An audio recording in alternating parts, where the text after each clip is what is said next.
Afternoon, all. I'm going to kick us off here. As you no doubt noticed, we have food in the back of the room, so please help yourselves. We're glad you can be here. My name is Brian Croxall. I'm one of the digital humanities librarians here in the Brown University Library. We're really glad to have today another in our series of lectures and presentations sponsored by our Mellon Grant. The series is on the future of scholarly publishing.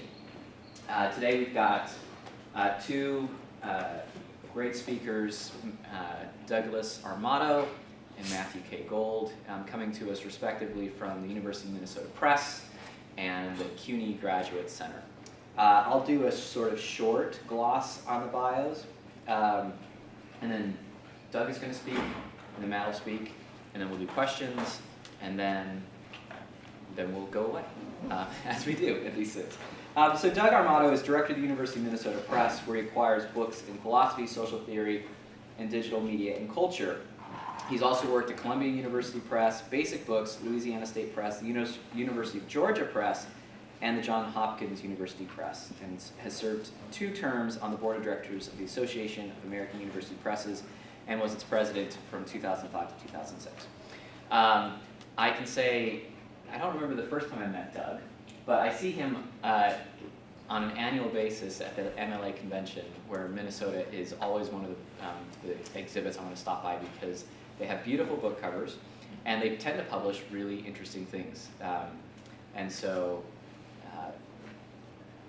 that's it. That's my anecdote about it. I gotta say, yes, that's it. I could also be self-serving and mention you just published my book, but I won't. That's a rhetorical device known as apophasis. Okay, so Matt Gold is Associate Professor of English and Digital Humanities at the Grad Center at CUNY, where he holds appointments also in the PhD program in English, the MA program in Liberal Studies, and the doctoral certificate programs in Interactive Technology and Pedagogy and American Studies. He serves as advisor to the Provost for Digital Initiatives, Director of the CUNY Academic Commons, and Director of the GC Digital Scholarship Lab, which is a mouthful. He also published, or is the editor of, most famously, Debate in DH, which came out from University of Minnesota Press, and is sort of the origin of the partnership that Matt and Doug will be talking about. Since then, he's also done the 2016 Debates in DH, and is working on an introduction to digital humanities book with Johns Hopkins. I first met Matt at the 2008 MLA, in which we were on a panel talking about Twitter. And it's sort of, that was a funny thing to say when one was at the MLA, that one was going to talk about Twitter, and life has continued to be funny since then. So please join me in welcoming Matt Gold and Doug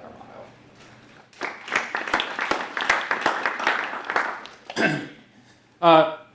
Thanks. So Matt and I are talking simply about the Manifold Scholarship Project, which is a Mellon Foundation-funded partnership between the Digital Scholarship Lab at the CUNY Graduate School and the University of Minnesota Press. My part of the talk is devoted to the publishing context of the project, and also, I'll apologize in advance, it's politics, and specifically university politics. And then Matt will provide a look under the hood for Manifold as it's developing towards launch later this calendar year. My starting point is the issue known as the last mile problem, which relates to our topic in terms of why is so much scholarship still analog, or more to the point, minimally digital. And by minimally digital, I mean the PDF. In the growth of the digital network and the internet, the last mile refers to how the efficient high speeds of the fiber optic backbone need to slow down to the snail's pace of twisted pair copper wiring, or dial-up, or higher capacity but overloaded coaxial cable connections that link actual subscribers to the network. Even today, embarrassingly, less than 10% of US network connections are at fiber optic network speeds. And I think you can say similarly that about 10% of scholarship is at network speeds. As a defining challenge, the last mile problem has been employed not just relating to the digital network, but also in settings ranging from transportation policies to advertising to humanitarian disaster relief. In the context of scholarly communication, the last mile problem as a framework has been previously utilized by open access advocate Peter Suber, with whom I don't always agree, but who said intriguingly in a 2008 post that it is a problem for which no tools yet suffice, and maybe no tools ever will. a strangely pessimistic moment for the usually utopian Suber. In that 2008 post, Suber says perceptively, and in my view correctly, that while open access is only part of the solution to the overall last mile problem, it is a precondition to most other parts of the solution. I was with Suber totally to this point. Where his foresight failed, I believe, is that he saw the transformation as playing out on a moral and economic battlefield of publishers between emerging open access publishing and what he calls toll access publishing, rather than within scholarly research and authorship itself. He saw it basically as a problem of dissemination, not as an issue of scholarly research and scholarly authorship. And that, I think, is the problem with the vision, that it's an issue of access, pure and simple, rather than innovation. And in that way, it stands in the way of creative change, as economic and morally driven discourse generally does.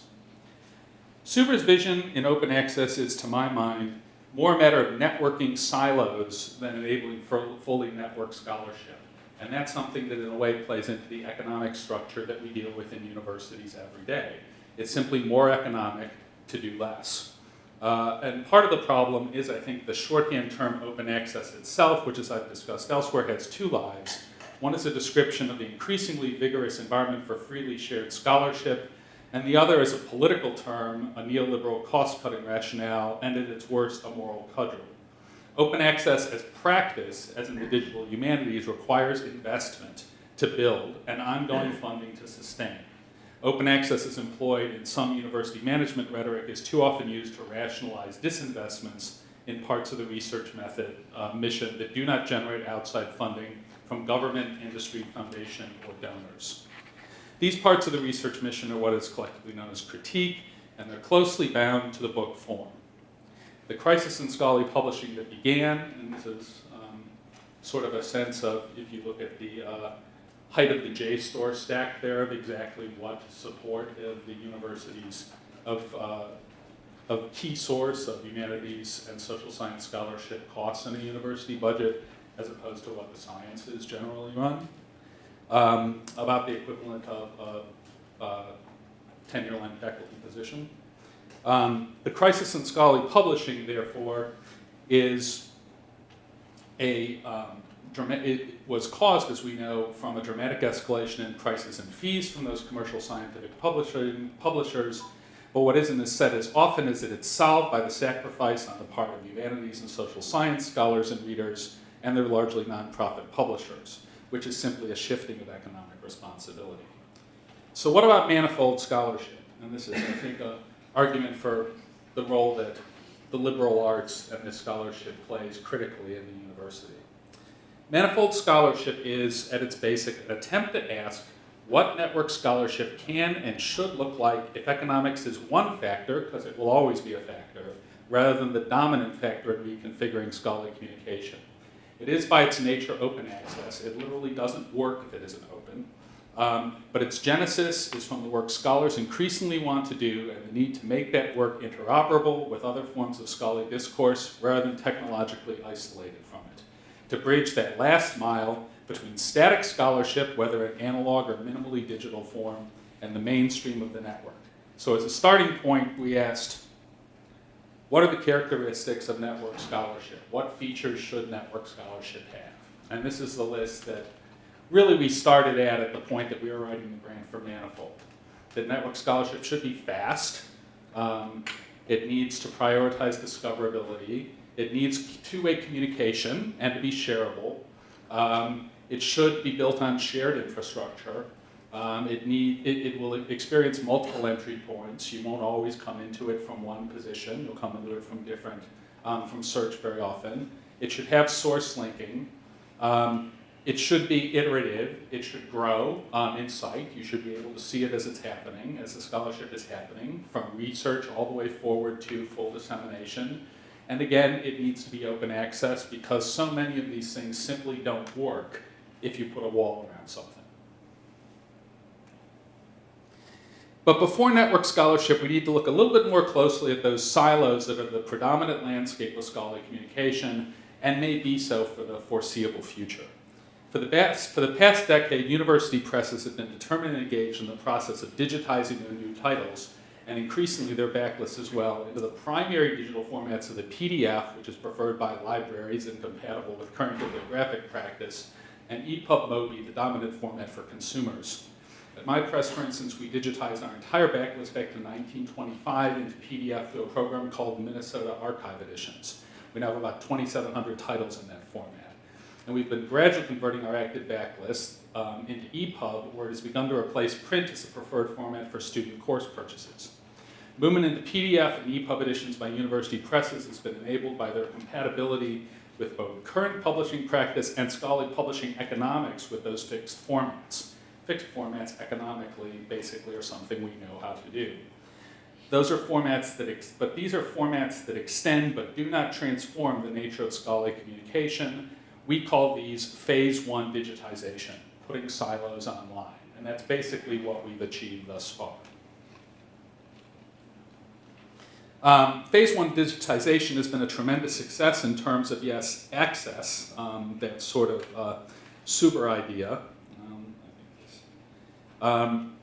Because we've seen that works begun to expand their circulation dramatically in the digital environment.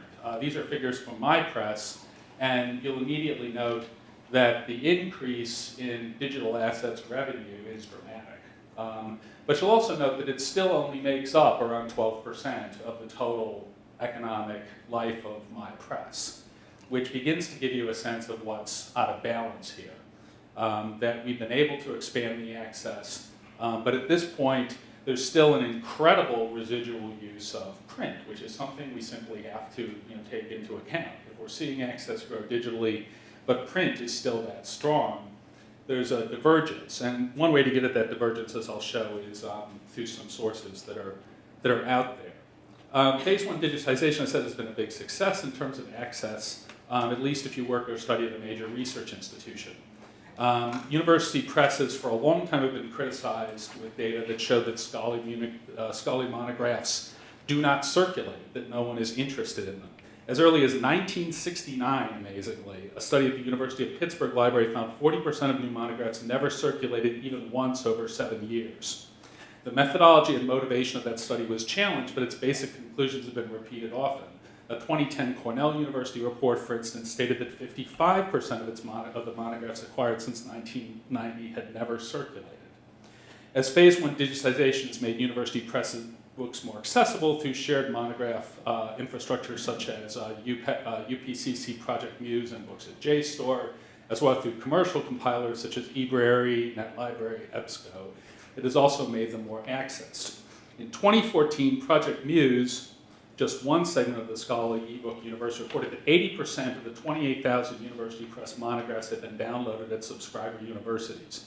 That 80% access number is a dramatic change from those print monograph circulation or non-circulation numbers we saw before. So again, we've really achieved something here.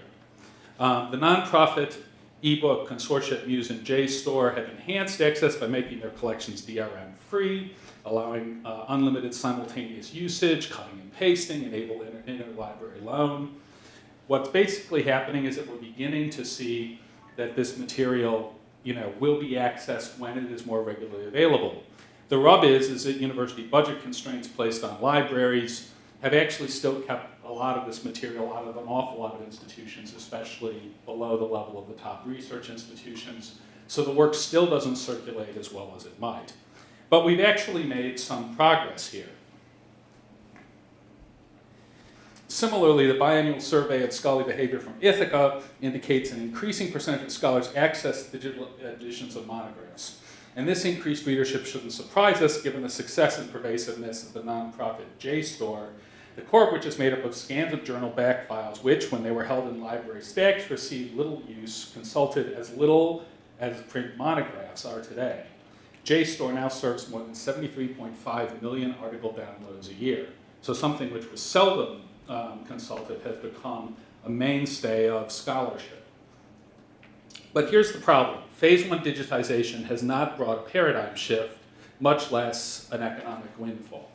Print still dwarfs digital access, perhaps for reasons of reading practice, as the Ithaca report further suggests, or perhaps as ebook collections, while increasingly shareable, remain walled off from the web depressed in the advertising-driven Google search algorithm, and a low priority for libraries struggling with decreasing budgets, the costly demands of STEM materials, and a realization that increasingly scholars start their research outside the library. So when we look at some of the, and another problem here, as I said about reader practice, is that no one likes the current format of ebooks. This is a Twitter exchange between two people basically sort of snarking about having to use an e-resource when they would much rather have the print resource, and these are both basically digital humanists. So you begin to see part of the problem here. That table over on the other side indicates that for the most part, people increasingly led to institutional ebook collections would rather not be led there. Still only 20% of scholars really want to give up books. And this is sort of why. That basically scholars find to this day that print is still preferable for certain functions. This is again from the Ithaca survey, and this is from the update 2014-2015 data. And what it basically shows is that scholars prefer print for the arc of activities that stem from reading full text, reading partial text, but they like digital for the arc from discovery to analysis. What this led us to say in looking at these figures and in talking about Manifold is that what we really needed was a hybrid form. That we needed a form that could somehow answer this kind of problem. And also another issue, which was the issue of what scholars do with their resources and what they do with their data and what goes into it. Because what you're seeing in this chart on the right is that by and large, scholars manage their own archives. They keep their own materials, and the material is very seldom accessed by other people. It doesn't necessarily appear in books. They would like to share it, but there's no place to put it. So these were two issues we looked at when we were addressing Manifold, which brings us to the sort of publishing genesis of the project. So to us, where we're going is phase 2 digitization, something which really goes beyond the idea of that sort of closed, siloed, sealed work that links to other work and to other conversations on the web. And it'll emerge out of sort of a chrysalis stage, which is a midway point between analog culture and sort of the social media blogs, Facebook updates, and Twitter posts that we all see. That will be able to make this conversation happen not sort of around books in which books are walled off, but have it actually happen on the site and through books. So this is sort of the way that evolution we know works. That basically you have this process by which there's sort of gradual evolution, which happens slowly, but then sort of punctured at sort of these moments, these sort of crisis moments. And what we're going through is a moment when a lot of things are happening, a lot of it Mellon-funded, and what we're creating are a series of morphs, which is what happens as evolution goes on. That certain projects, certain species emerge, which have a little bit of everything. And so Manifold is, we think, one of these morphs, but one that we hope will actually survive through the evolutionary process. And it should be a familiar idea to think of culture as morphing, because here we see how media succession has very often worked. So, for instance, you had on the right the Discman, which was a medium point between truly analog and between online music serving. Similarly, in the history of movies, you brought sound in and you brought color in, and eventually it turned into another form, being basically television and then the internet. But the key thing in this is that the other forms always survived. There still is fixed medium music. There still is movies. There still is television. The things don't necessarily go away in the media succession.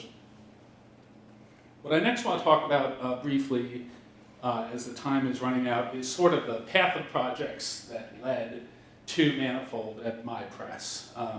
And it's a series of experiments which began really in 2006 with something called Quadrant, which was more of an analog project. But this was an attempt to really bring presses into the discussion of projects when they were still in the research phase, and actually to draw on local faculty in order to help isolate and guide those projects developing so that they were seen as research projects, not simply as publication projects. So Quadrant, which was funded from 2006 to 2012, was a cooperative venture on our campus with faculty. It created what we thought of as local area networks on the Minnesota campus. It focused on areas where the press wanted to develop work, and where we also saw an opportunity for our campus because there were current issues there. And we used the website to archive public events, working papers, and research materials so that they were available more broadly. We found out something when we did that, which is that scholars actually didn't like the idea of the works they'd archived in their research materials being detached from the works they were publishing. In fact, they were reluctant to share things that weren't directly related to their work because they felt that they lost control of them that way, that other people could use them without citing them. And so we immediately saw the problem of creating ancillary materials that were not actually integrated to the work. And of all the aspects of Quadrant, which was a very successful program, for the press and for our campus, one thing we saw was that the digital element of it basically failed. That we couldn't convince scholars that they should really use the archive space of this. And that's something we addressed in Manifold. Then this is the project, as Brian said at the outset, that really got things going in collaboration with Matt's operation, which is Debates in the Digital Humanities, which we saw at the beginning as a project which would be a hybrid of print and digital publication, and which would use such innovations as community open review in order to basically create a midpoint between online scholarship and print scholarship. And also begin the process of allowing people to do social reading on a book project and basically sort of create a dual edition. And this was sort of a template for something we later decided to do in Manifold. Meanwhile, Minnesota launched an idea of trying to get work which was still in preliminary phase called Forerunners, Ideas First. And these were works where basically we said to scholars that we were working with on long projects but were in early stages, well, why don't you publish part of it as a small book? We'll do it in 12 weeks, and we'll get your ideas out there. You can basically mark the space, you can get some feedback, and then as the full book comes out, this will still exist. But we'll have a more iterative sense that you won't have to wait to get feedback. A lot of this work was going on in blogs, a lot of this work was going on in keynotes, conference presentations, but there was no way to really get broad feedback. And we found Forerunners, which is now up to 19 volumes, actually we just acquired the 20th, to be a great way of getting scholars' work circulating before the work came out. It was right after Forerunners that Mellon put out the call for projects that related to long-form scholarship. And that was where we came to Manifold. And Manifold was a project that we sort of came together around all of these ideas that we built up, but also we thought that when we came up with the term manifold, that it really spoke to this, because it speaks of combining many things, having different forms or elements. It appears flat, but has dimension. It branches, which is something else that Manifold does. It's self-duplicating, and finally it's the sum of particulars. So Manifold seemed to be, in a way, the perfect name of getting at all these things that we wanted to do, that try and make a book more dimensional than we currently have. But before that, I do admit that we went through a lot of possible names. And before we came up with that one. So this is basically conceptually where we started with Manifold. And this traces back to the earliest problematics of the siloed environment. Manifold, we wanted to be networked, linked to online sources and archives, including within itself rich media, integrating scholarly conversations through social media, and incorporating social reading practices. We also wanted a Manifold project specifically to be iterative, that it would make visible its own process of creation from drafts and resources all the way through to the final text. That it was versioned but with access to prior iterations, that we would hold that because they would have comments on them, they would have been shared, they have a scholarly life. That it culminates, and this was very important to Mellon, in a formal peer-reviewed release version, that there is an authorized version of a manifold text, and that we would be open to further releases as the scholarship advances. That a scholar could go back and add a chapter or continue to annotate their own work. And so the idea is that Manifold would basically start with what you see on the left, sort of a project page, which is to say that well before the book exists, we would have a place for the scholar to work online and show their work. We would house in it texts, resources, and gradually it would keep accruing that until you got to the point where there was a final text, which we would say was the final text. Manifold also from the beginning has been designed, and this has been very important to work on, computer desktop interfaces as well as tablets and readers. We're trying to bridge the whole EPUB and PDF problem, which has really plagued scholarly communication in the digital era. So our goals with Manifold are as far as author-reader outcomes go, publishing support for entering the digital environment. Not everyone who wants to work digitally on a project wants to build it themselves or can build it themselves. We wanted a project where, just as an author would deliver a manuscript to a press, they would basically bring a digital project to a press and we would be able to work with them to make it happen. It's a streamlined production workflow, and this is important, that an awful lot of digital tools which are out there, authoring tools, still are so highly customizable that you can't really replicate them with the same ease as you can a print book. In an ideal world, it would be as easy to do a Manifold edition, or maybe just a little more complex than it is to do a print book, and that's our goal.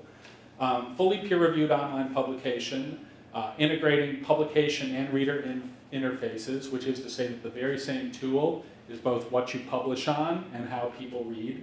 And then again, hybrid publication, which we found is really important in terms of what we've seen about the way people like to experience long-form scholarship, which is that every Manifold basically does turn into a book, but then the live version, the web version, has these other resources and interfaces. So there still is a print product at the end, which is the sort of base layer.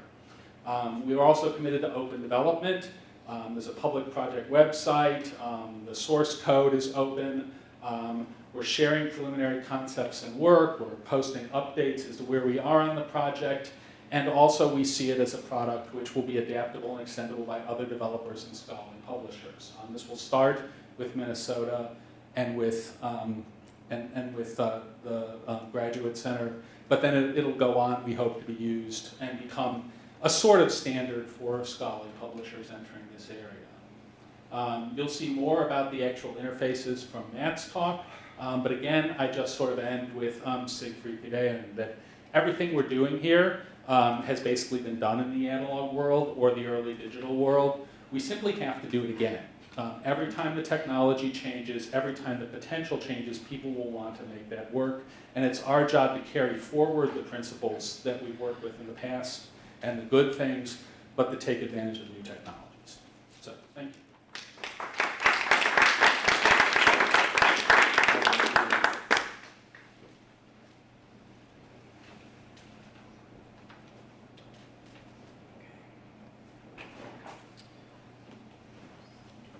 Thank you, Doug, and thank you, Brian, Harriet, and everyone for having us here. It's really a pleasure to come and talk to you about Manifold.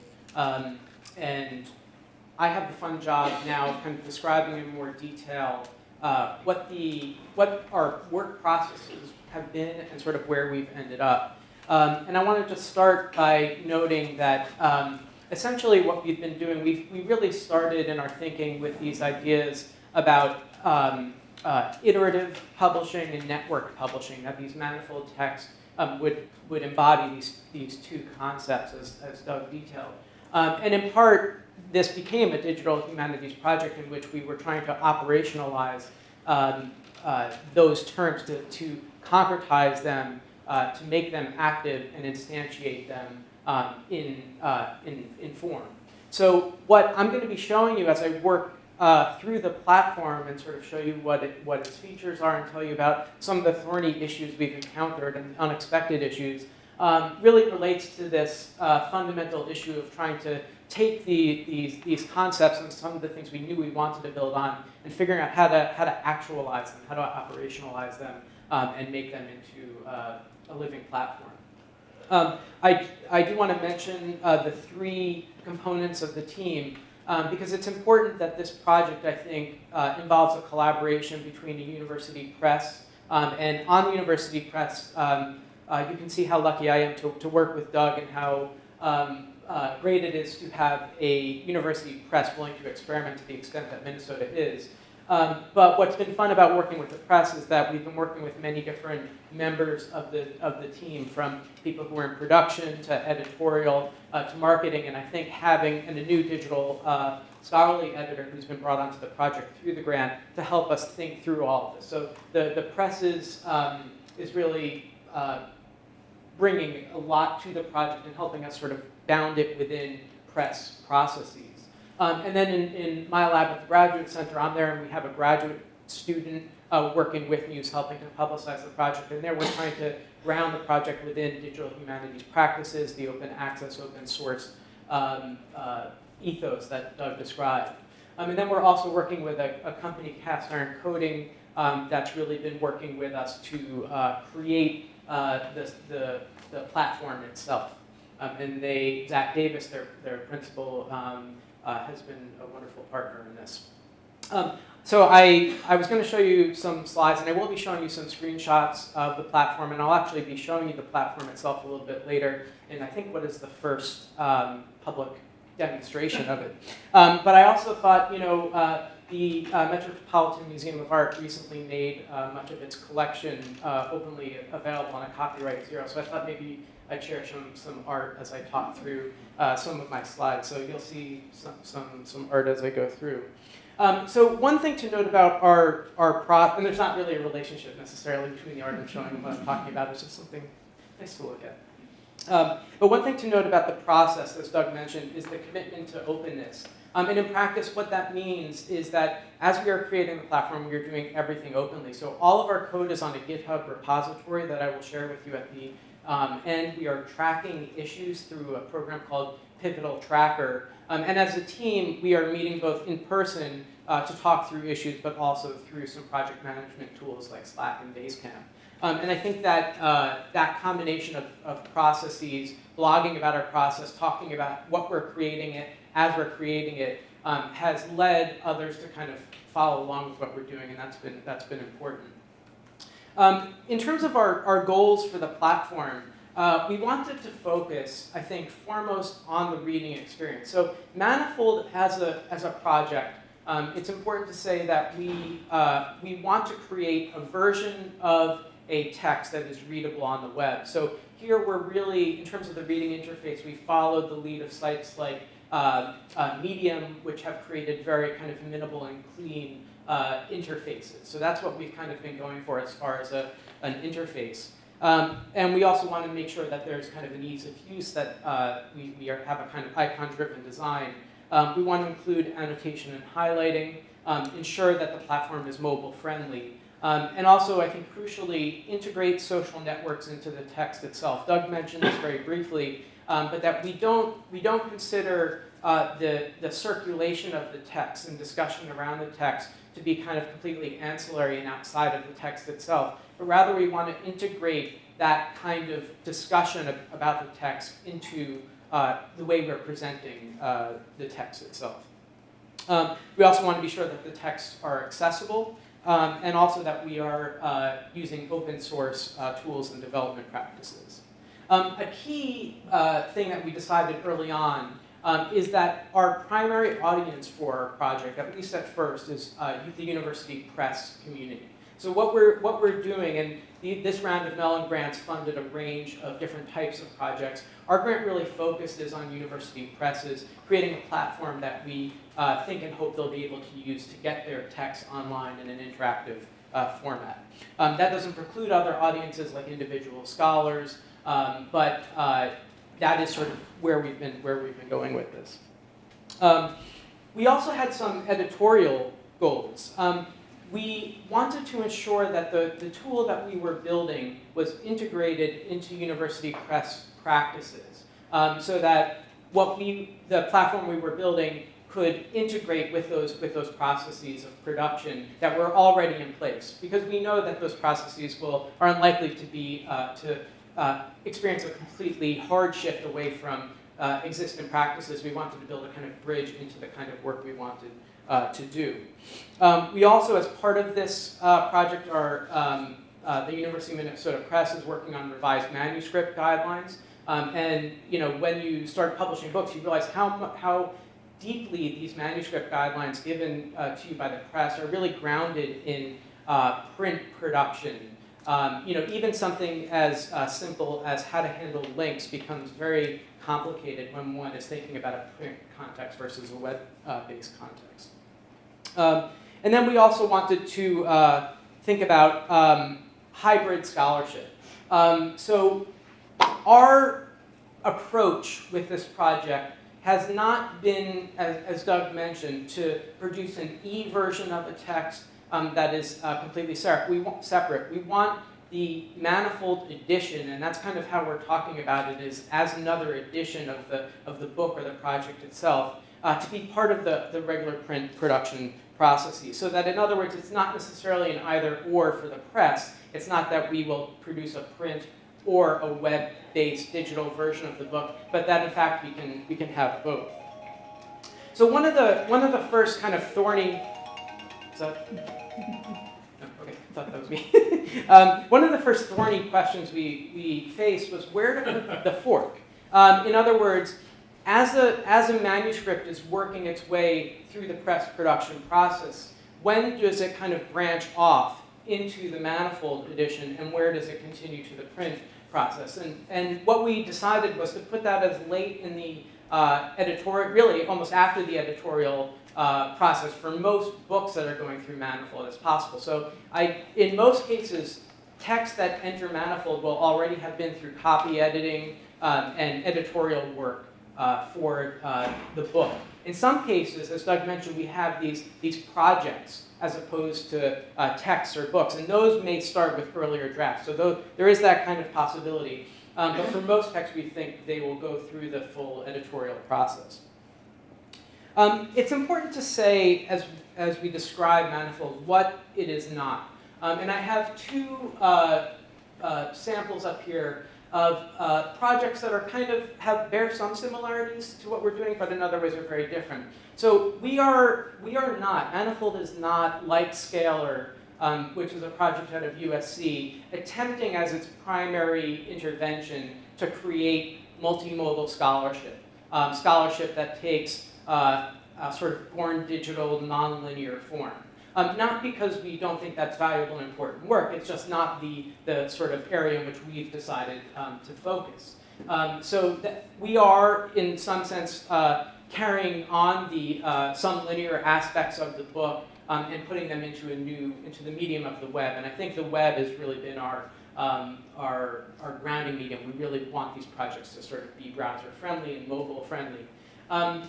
The other thing we're not doing is, like WordPress, Manifold is not primarily an author-driven editorial tool. So if one wants to write blog posts, for instance, a tool like WordPress will allow one to easily kind of write and publish. And we are more publisher-focused, I think, than a tool like WordPress, which really focuses on kind of individual self-publishing authors.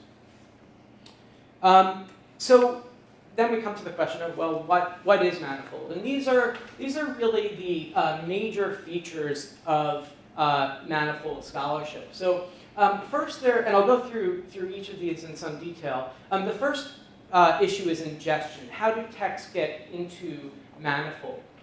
We then face the problem of, especially for a press, how to share its catalog of text. So we focus some elements of the interface on how a press could display all of its text. We then, as Doug mentioned, wanted to create text and project landing pages so that whether it's a project that's just beginning with early drafts or a book that's fully published but then is available in web manifold form, to give it a sense of place and share news and updates. We did focus a fair amount on the reading experience. We wanted to include annotation and highlighting, and then also to provide resources, which might be images, movie clips, PDFs, documents. So those are, that's been, we've had many interesting discussions about the nature of those. So the first tool we built for Manifold is an EPUB ingestion system.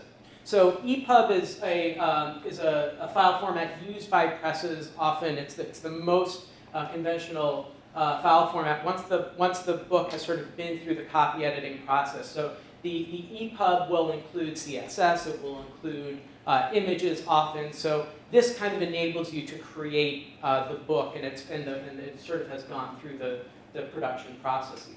But once we started working on that, and after we had created the EPUB ingestion system, we have actually kind of expanded the types of text that can be brought into Manifold. So by the time we launch, and actually right now, Manifold can ingest not just EPUB, but also Markdown, which is a very popular formatting system, often used by digital humanists, but many others, but also HTML, Microsoft Word documents, and Google Docs.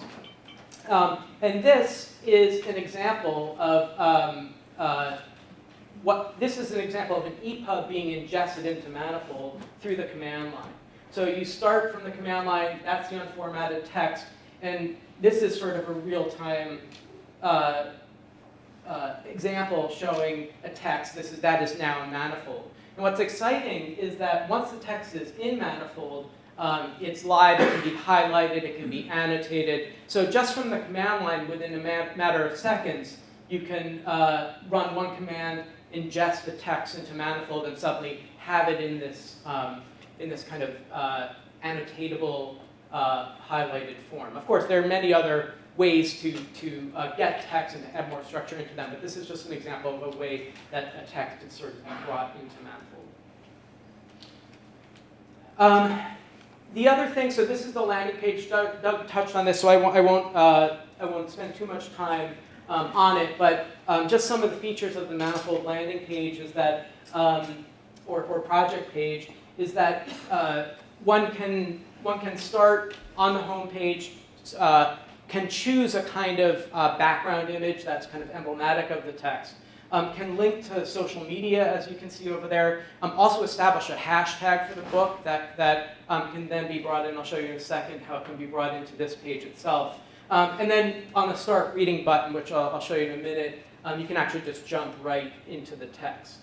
You'll see also, and importantly, by the print version is here. It's not just about sales. It's the fact that we think that many readers may want both the print and the Manifold, and that Manifold editions, one of the reasons we think they'll be attractive to presses is that they will help spread the word about the text, but also hopefully lead to sales of print editions. This is, if I were scrolling down the page, this is the recent activity section. And the reason I wanted to show this is that once the hashtag is set, this section could be set to pull in tweets that use that hashtag, or it could be set to display tweets that have been tweeted by a certain account. And it also tracks sort of recent activity. So as a text is published, as a new version is added, they can be added there. And then this is an example of the catalog or the press landing page, where as a press you can share all the texts that are being added, and you can see you could also sort of search through different categories and sort of easily find new text. Resources are a kind of very multivariate category, again, because they can include anything from image collections to maps to videos. And the approach we've taken here is some images that, let's say, will be part of the book itself and are part of the EPUB, will be displayed in line with the text. So on a Manifold publication, you'll see some images right in the middle of the text. But in the Manifold edition, authors and editors can add other kinds of media, and they will show up sort of on the left margin. And I'll show you an example in a little bit of how they can be clicked. But when they are clicked, they sort of bring up an overlay, and our developers are big Star Trek fans, so they tend to use all of these images for their examples. You can see it sort of provides you some detail, allows you to download the image, etc.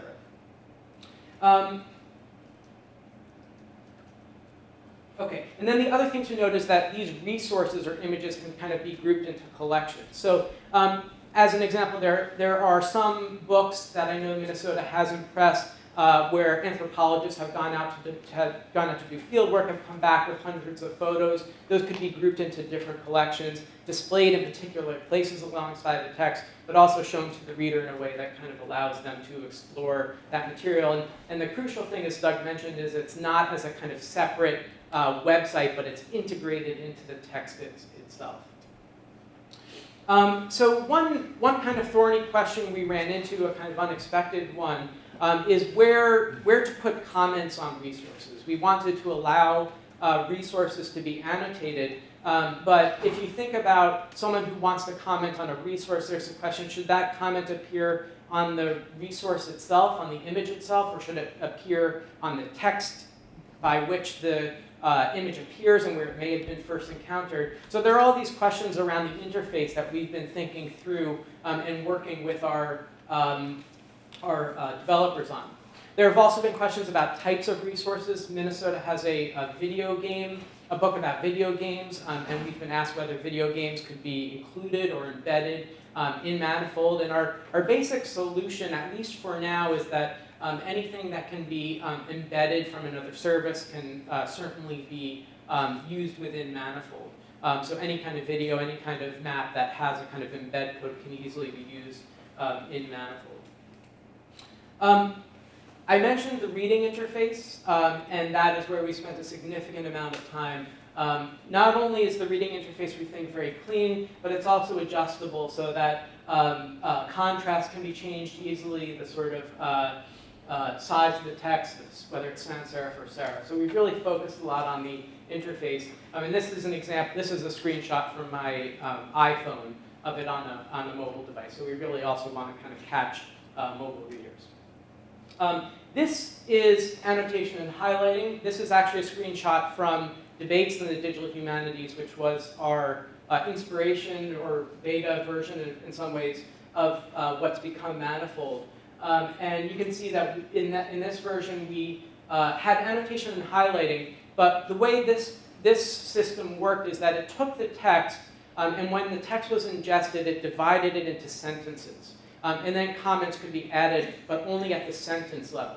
One of the things that's different about Manifold is that users will be able to add sentences and highlights to portions of sentences or portions of words. And that, in fact, has kind of led to another interface challenge, which is kind of how to display comments of overlapping or sort of slightly proximate comments. And these are some of our napkin sketches of how we're going about solving that. We're still working on that one. But basically, on Manifold, users can select any amount of text and comment on it. There's also a publisher's dashboard. So this is kind of the back end, what users will use to add their text to Manifold. You see that there's some metrics about activity, and there's a great deal of information and context that presses will be able to add, including who are the authors and information about the resources or metadata. So our next steps are in March. Actually, at the end of March, we will be doing a public beta release of the platform. And I'm going to give you a preview of that in a little bit. But we expect, right now we're expecting at the very end of March, we'll be doing an announcement to share the Manifold as it stands. The code itself is again publicly available on Manifold.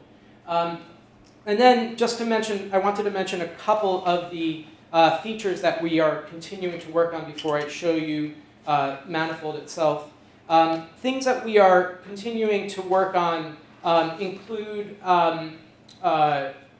continued DOI integration so that every text and every resource has a kind of addressable location on the web. We are working on some e-commerce functionality because we think that some presses may, although our primary presentation is really open access, and I think we believe very firmly in that as Doug described, there may be presses that want to put a kind of paywall on this, so there will be some functionality, we think, to have that work. There will be a lightweight recommendation engine that is able to suggest text because users can create accounts and follow text, so there may be some way to sort of suggest if you've read this one, you might be interested in that one. There will be a citation system, and we're also working towards a sort of single project version of Manifold. So this goes a little bit against what I've been saying so far in terms of the focus on presses, in the sense that we are going to be creating a version, we think, or a way to have a Manifold edition that consists basically of a single project, in case there are some scholars who want to give it a shot for a single project. So let me now just quickly, I'm just going to quickly show you. This is our staging application of Manifold. It's a live version of it. And one of the things as I kind of click around here that I'd like you just to notice is the kind of the speed and the responsiveness of the site. It's, we're very excited about what the developers have been able to do in terms of making Manifold very responsive. And I'm going to try and show you. Here's an example of the resources. You can see you can download it. You can visit the resource page, or close and go right back to the text. And there are going to be built-in mechanisms that when you move off of the page will always kind of bring you back to where you were. There's going to be highlighting. We're still kind of working on that, but other parts of the text are still ongoing. And what's kind of exciting is that when these texts are ingested, they really kind of have all of these features. The resources need to be added after the text is initially loaded into the system. But this is really, if you have an EPUB or an HTML document, a Google Doc or a Microsoft Word, sort of automatically is ingested into this form. One of the other things we're working on that I should have mentioned is a way for presses to customize their version so that if we go back, and this is the project page I should have shown, showing recent activity, text, and then sort of you could go right into the resources if you want. And this is the home page showing featured projects, or if I only wanted to see theory and philosophy or education and law, I could sort of go through it that way and just immediately dig into these texts. So that is our kind of where we are right now. And as we move forward, we invite you to follow along with us. Manifold.umn.edu is our blog. That is where we are doing some interviews with members of the team, but also where we are have some technical documentation. We're on Twitter at Manifold Scholar, and then our GitHub account is github.com/Manifold Scholar. So that's our presentation. I think we'd be very happy to take any questions you might have.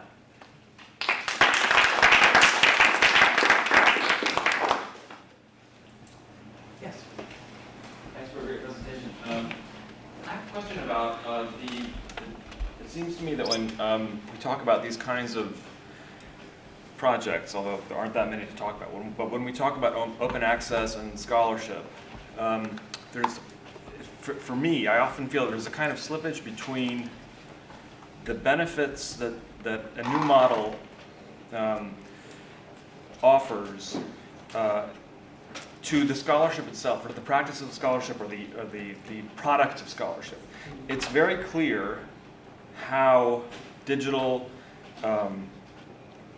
what the digital world has to offer for delivery and infrastructure and getting material out there. It's very clear what the disruptive possibilities are for traditional media, print media, and why that would be good not only for readers, but also for authors.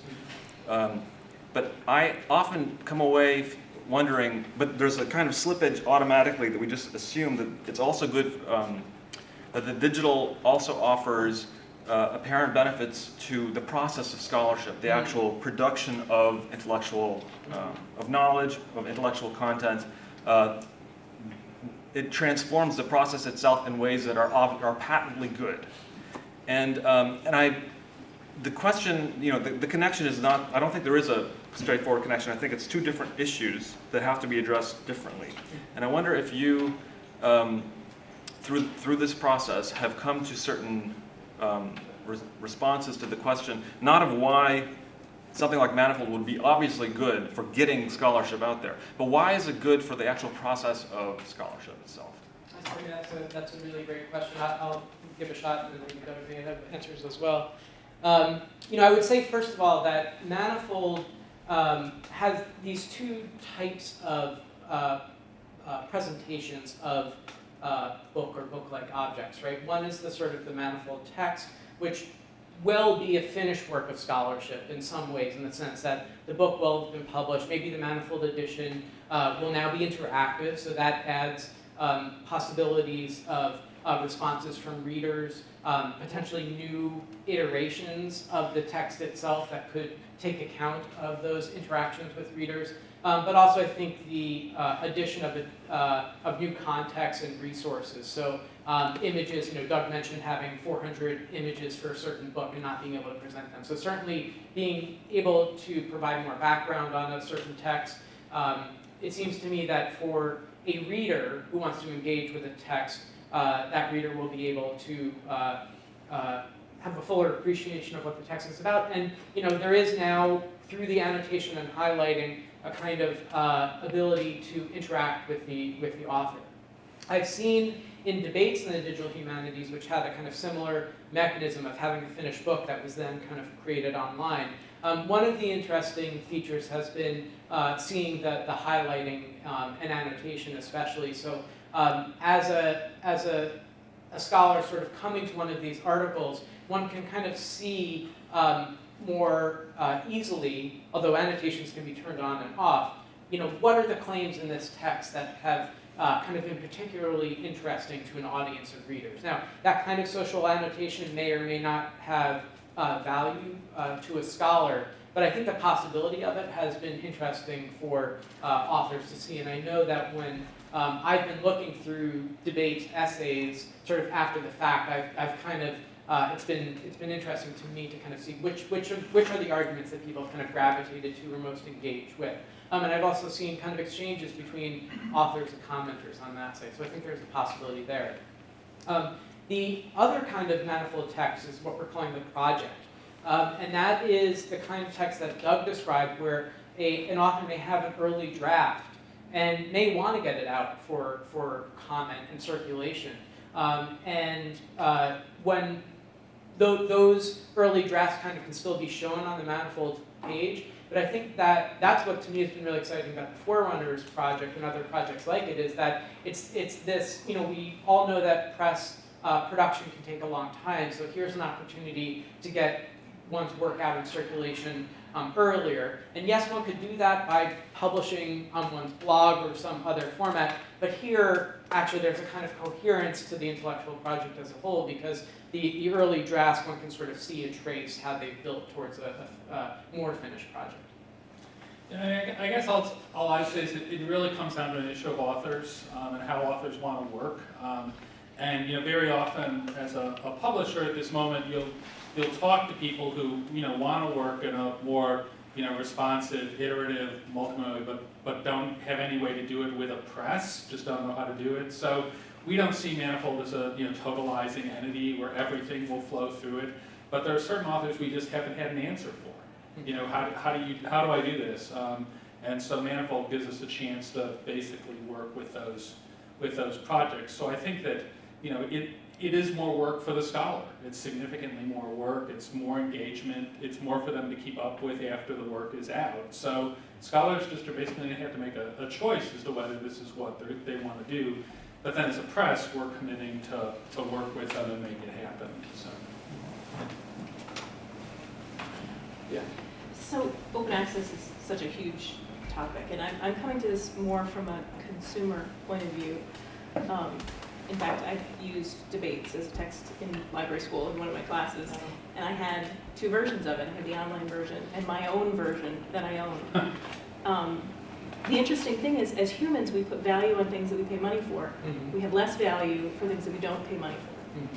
And I notice there's the online version and the print version, and you pay for the print version. Mm-hmm. You don't pay for the online version. Mm-hmm. Is there a middle ground where there's like a print on demand or some sort?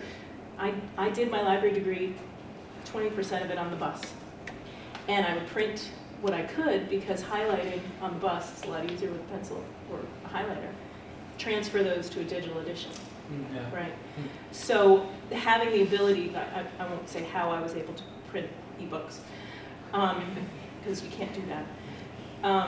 Is there sort of a middle ground where you're getting that value and you have agency over this text, right? It's not someone else's that's online somewhere else Mm-hmm. that I'm allowed to interact with, Mhm. but it's also not, mine in my bag.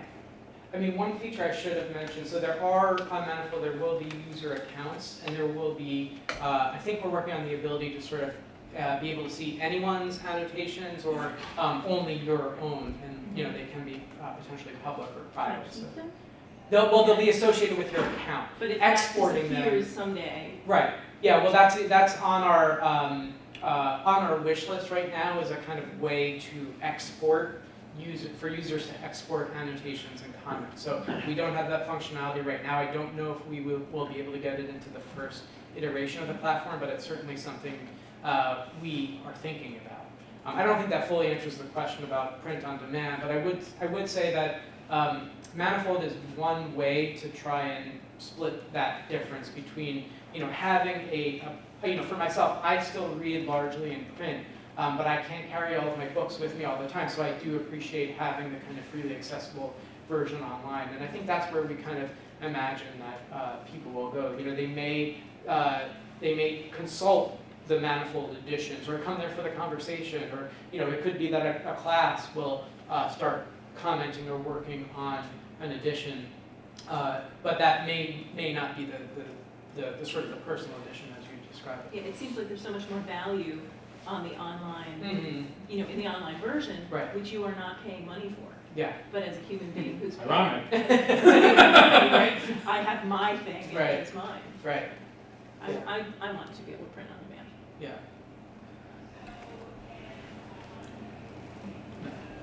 Elias has left the room, but I wanted to speak a little bit to his question and also hope that Massimo might join in on that issue. We had previously worked with on another project, a number of us, that was called Worktop, and it was a kind of tracing of how your scholarship progressed, especially for humanists.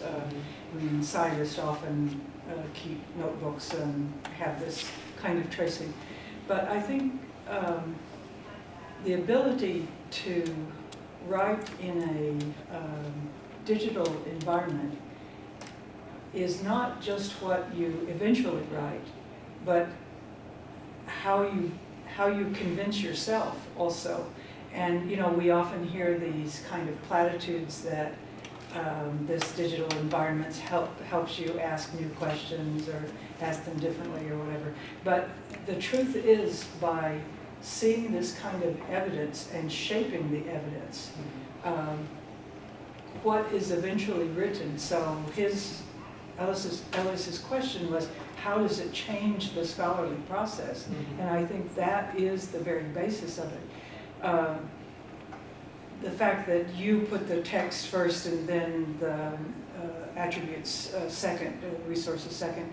I mean, it doesn't mean that the scholar necessarily would do that, but Massimo, I don't know if you want to add to this conversation. I actually think it's Absolutely. very I would have asked the critical. question that both Yeah. you and Elias asked, because I'm in the middle of experimenting with writing a digital monograph using Scalar.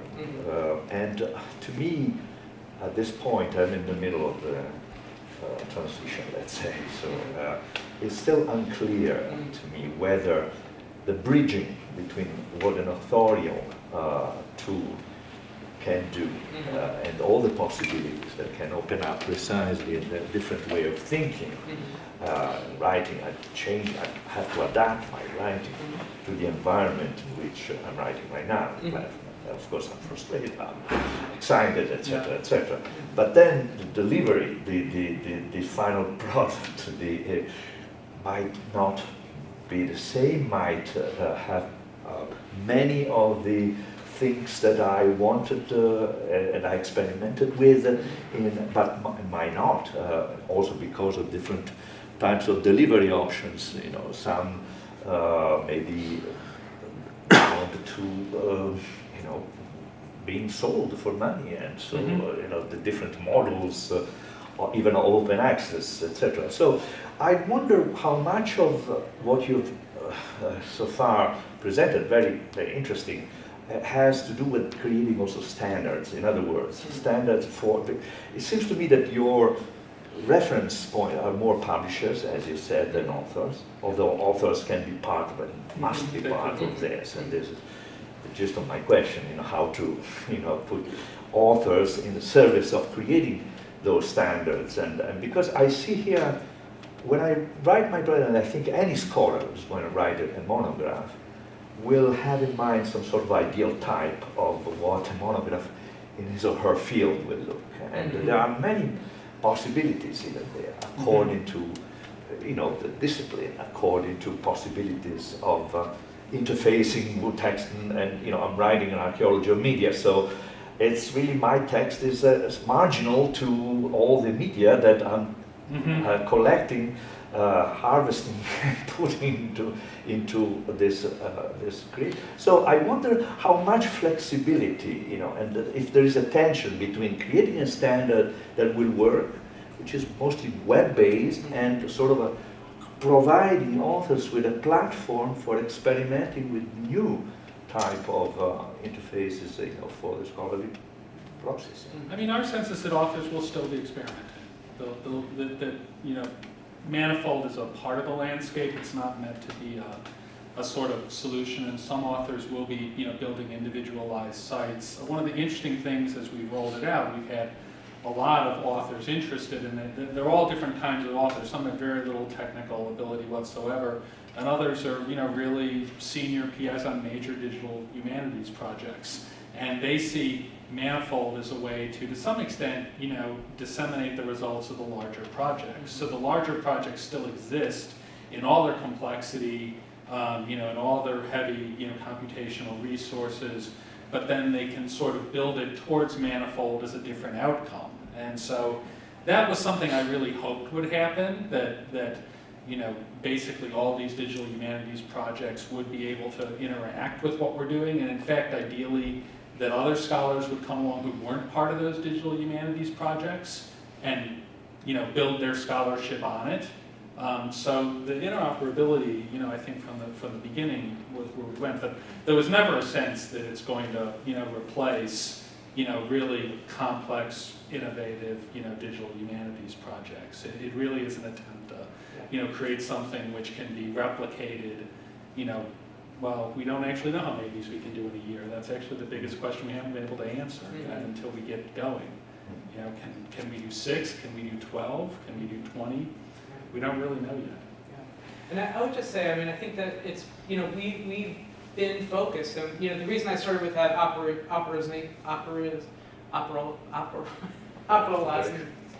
slide, whatever, is that we've made choices.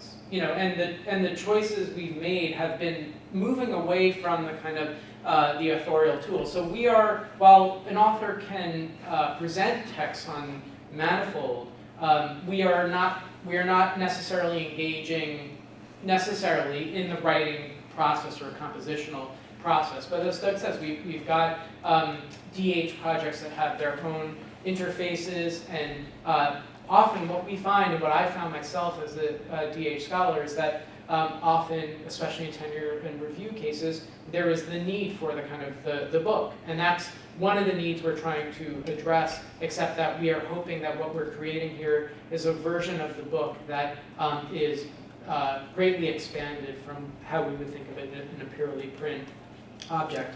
And I would say the ability of Manifold to kind of ingest HTML and also to display embeds of other files, I think points to possibilities that we're really just beginning to explore. You know, this games book, the book on games, the authors want to have playable games in the middle of the text, and you know that's something I don't think we've got that one into Manifold yet, but that's the kind of thing we want to kind of work towards. It's a little bit of a different example than what the kind of project you're working on, I think, but it points to the fact that A, that Manifold is still kind of evolving, but B, that it's true, it's not the answer to all kind of publishing questions. We've talked to those same authors about building in podcasts so that it can be used more pedagogically. And there is a, there is a sort of, I spent a little bit of time on the sort of politics and economics of this, but really a motivation for the university press, and this came up in a conversation with Harriet earlier today. Part of the motivation is that I really didn't want to see university press, I didn't want to see scholarship routing around presses of necessity. I thought the fact that publishers did not have an answer for this need, was a real liability. And so part of the goal of Manifold was to, give presses at least a partial response to this need. Is there perhaps one more question? Okay, well, please join me in thanking our speakers.